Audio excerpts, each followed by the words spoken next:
Level 1. Street Kid. The concrete burns your feet. You're 7, running barefoot through a favela alley with a ball made of plastic bags and tape. Goalposts are 2 rocks. The stands are laundry lines and stray dogs. Nobody taught you how to dribble. You figured it out dodging potholes and older kids who foul hard and laugh about it. There's no referee. There's no whistle. You get knocked down, you get up, or you go home.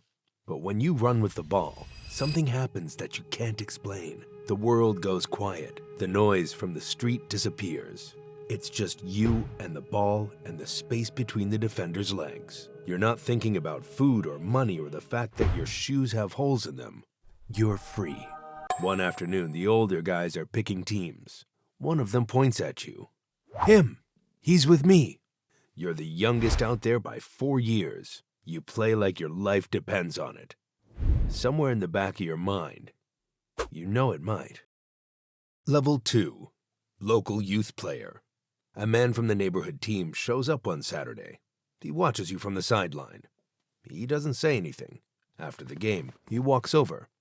You play for us now. He hands you a jersey. It's used, with someone else's name on the back. Doesn't matter. It's the first real kit you've ever owned. Your first pair of boots are a size too big, so you stuff newspaper in the toes. The coach makes you run laps until you throw up. Faster, he yells. You're playing like you're still in the street.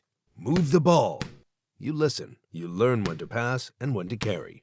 Play weekend tournaments against kids with matching tracksuits and proper gear. You have a faded jersey and taped up shin guards.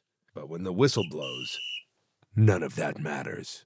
You score a hat trick in a local cup final. The crowd is maybe 40 people, but it sounds like 40,000. Your mom is on the sideline holding back tears. She works 2 jobs so you can play. You don't know it yet, but someone in that crowd is taking notes. Level 3. Academy player. A scout approaches your coach after a tournament match. He doesn't talk to you. He talks to your mom. 2 weeks later, you're sitting in an office at a professional club's academy. They slide a piece of paper across the desk. They want you. You're 13. Your first night in the dormitory.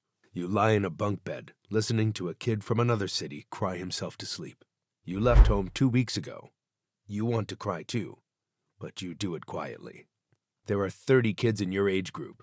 The club will keep maybe 5. You watch kids get released every few months. They pack their bags and disappear. Some of them were better than you 6 months ago.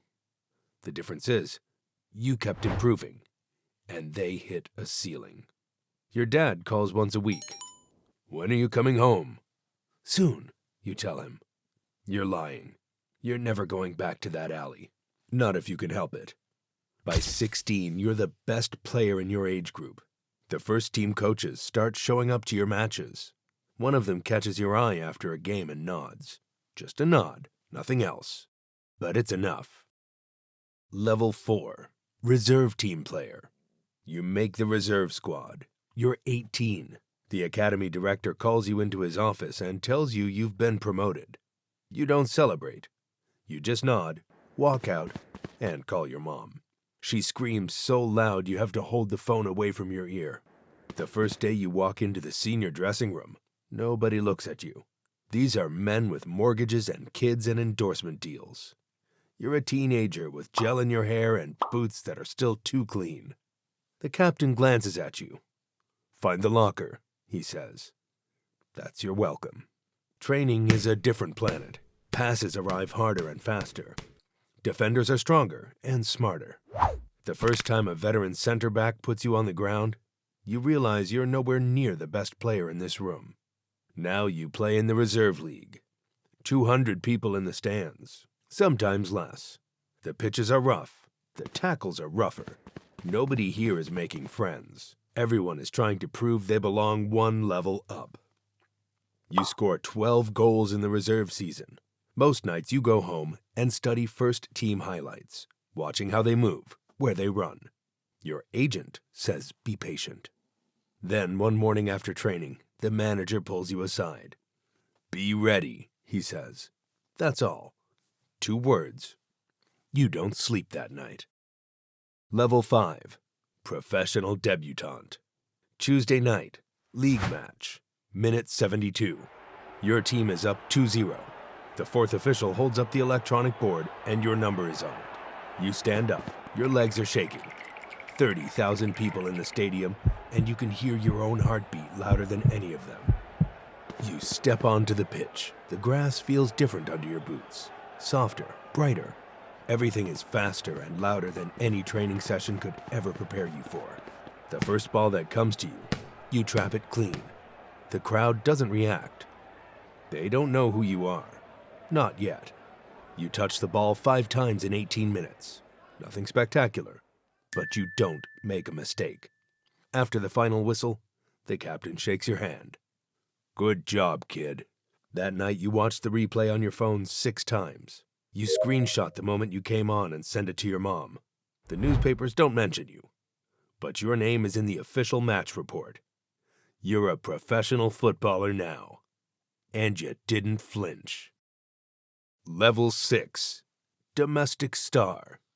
2 seasons later, you're a starter, the one the fans sing about. 19 goals this season. Your face is on billboards around the city. Kids are wearing your jersey to school. The club gives you a new contract. More money than your family has ever seen in their lives.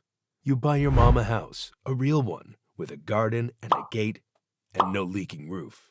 She stands in the doorway for a long time without saying anything. You hold it together until she goes inside. You're the focal point of the attack now. The coach builds the system around you. When you pick the ball up in space, the whole stadium holds its breath. You score a free kick in the derby, and the city loses its mind. Strangers stop you in the street. Restaurants don't let you pay. But 3 games without a goal, and the same fans who sang your name start whistling. The sports papers write that you've peaked. Pundits on TV say, you don't have the mentality for big games. You score a brace the next weekend, and they love you again. That's the cycle. They build you up so they can tear you down. You learn to block it out. You focus on the ball. The ball has never lied to you. Your agent calls. We need to talk, he says. A club in England just made an offer. Level 7, European transfer. The transfer fee is $40 million. You hold the jersey at the press conference. Flashbulbs go off like lightning. You smile, but inside, your stomach is turning. Everything is different. The language, the weather, the food, the speed of the league. You go from being the best player in your country to just another name in a squad full of internationals. The guy sitting on the bench in your position has 30 caps for his national team. Your first 3 months are tough. 7 games without a goal. The media calls you a flop. Your old club's fans say you should have stayed. You call your mom at 2 a.m., and she tells you the same thing she always tells you. You didn't come this far to only come this far. Then it clicks. You score twice in a big match. You start linking up with the midfielders. You learn the language. You find your favorite restaurant.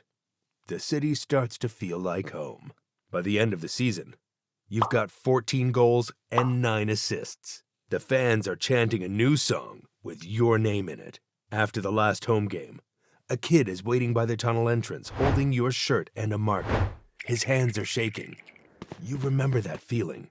You sign it and hand it back. Keep working, you tell him.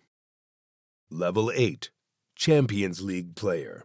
Your club finishes in the top 4. For the first time in your career, you're playing in the Champions League. The anthem plays, that sound, the one you've heard on TV since you were a kid sitting on the floor of your mom's apartment, pretending you were walking out of the tunnel. Now you actually are. The floodlights are brighter than anything you've ever seen. 70,000 people. The opponent is one of the biggest clubs in the world. Their center back has won 3 league titles. Their goalkeeper has saved penalties in World Cup shootouts. You had posters of these players on your wall. The group stage is a blur. 4 goals in 6 matches, 3 assists. Your club makes the knockout rounds. The quarterfinal is a 2-legged war. You score the winner in the 88th minute of the second leg. You sprint to the corner flag, arms wide, and the noise washes over you like a wave. The semifinal is different. You lose. You sit on the pitch afterwards, staring at the ground. You can hear the other team celebrating 50 yards away. Your teammate sits down next to you and puts a hand on your shoulder. "Next year," he says. You nod. But you know next year isn't promised. Nothing out here is. The flight home is silent. You put your headphones on and stare out the window. Below you, a whole continent full of kids would give anything to be where you are. You close your eyes. Tomorrow you train. Level 9, World-Class Icon. 3 seasons in Europe, a league title, a Champions League trophy. The pundits don't debate whether you're good anymore. They debate whether you're the best. You still get to the training ground 45 minutes before anyone else. You still watch videos of your opponents until your eyes burn. That hasn't changed. Everything else has. Your face is on the cover of video games. You've got 80 million followers on social media. You've won the league twice. You've won the Champions League once, scoring in the final with a volley that people will replay for the next 50 years. You're in the conversation now. Ballon d'Or shortlists. Best player in the world debates. Pundits argue about you on television in countries you've never visited. Your boot deal is worth $20 million a year. You have a clothing line. You have a charity foundation. You have a fragrance that you've never actually worn. None of it has changed the way you feel when the ball hits the net. The money and the fame are side effects. The football is the drug. You're 28. This is your prime. Every touch is deliberate. Every run is calculated. You see passes 3 seconds before they happen. Defenders know you're coming, and they still can't stop you. Managers build entire tactical plans just to contain you. Sometimes it works. Most of the time it doesn't. A reporter asks you after a match, what drives you? You give the usual answer about the team, about winning, about the badge. But the real answer is something you'd never say into a microphone. You still feel like that kid from the favela every single time you step on the pitch. And you're terrified of the day that feeling stops. Level 10, National Team Captain. They hand you the armband in the tunnel. Behind you are 22 men who would run through a wall for the badge on their chest. The anthem starts. 60,000 of your countrymen are singing it. Your lips move, but no sound comes out because your throat is too tight. When you win, the whole country celebrates. When you lose, the whole country mourns.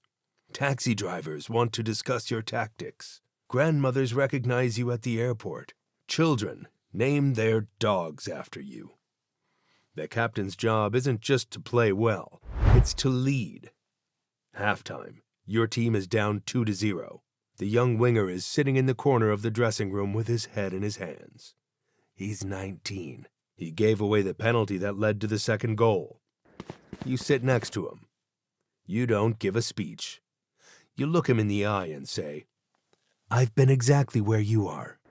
Follow me out there." He scores the equalizer 10 minutes later. The press conferences are loaded. The fans are desperate for a trophy. The federation politics are exhausting. But when you lead the team out, when you hear that roar, when you look up and see the flag stretched across an entire stand, none of that matters. You carry the weight because nobody else can. Your country hasn't won a World Cup in 20 years. The papers call it a curse. The fans call it something worse. The squad you have now, though, you look around the dressing room at these players. This is the one. You can feel it. Level 11, World Cup Legend. The final, 89th minute. The score is 1-1 and your legs are gone. You've been running for 89 minutes in 30-degree heat and your body is begging you to stop. 80,000 people in the stadium. 1 billion watching at home. Your mom is somewhere in the stands. You can't find her, but you know she's there. The ball drops to your midfielder on the halfway line. He looks up and sees you making a run. You've made this run 1,000 times. In the alley, on the dirt pitch, in the academy, in front of 200 people in the reserves and 70,000 in the Champions League. You've made this run your whole life. The pass comes in. It's perfect. The center back is on your shoulder. He's been there all game. He's quick and he's clever, and he's the best defender in the tournament. You feel him lean into you, trying to force you wide. You drop your shoulder left, he bites.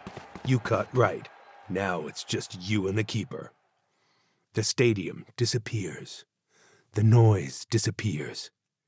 It's the strangest thing. For 1 second, you're back in the alley. Bare feet on hot concrete. A ball made of tape. 2 rocks for goalposts. And that feeling, that same feeling you've had since you were 7 years old, that the world goes quiet when the ball is at your feet. You strike it. Low. Hard.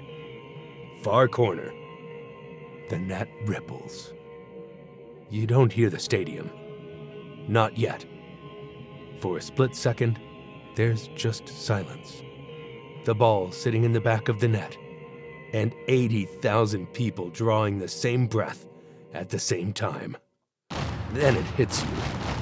A wall of sound like nothing you've ever heard. Your teammates are sprinting towards you. You slide on your knees across the grass. Someone jumps on your back. Then another. Then another.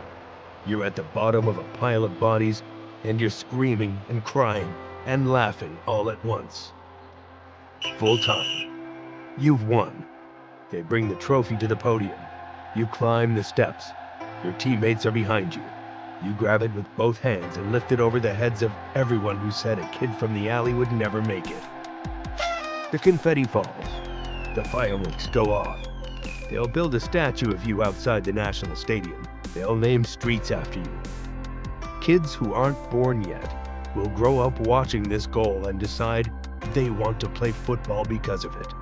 But right now, somewhere in the stands, your mom is crying, and you're scanning the crowd, holding the trophy above your head with one hand looking for her face. You find her. She's in the 3rd tier, both hands covering her mouth.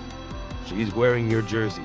She looks exactly the same as she did standing on the sideline at that local cup final, the day someone in the crowd took notes on a kid with newspaper in his boots. You hold the trophy up towards her. She nods. That's all. The same nod the coach gave you when you were 16. The one that meant everything, without saying a word.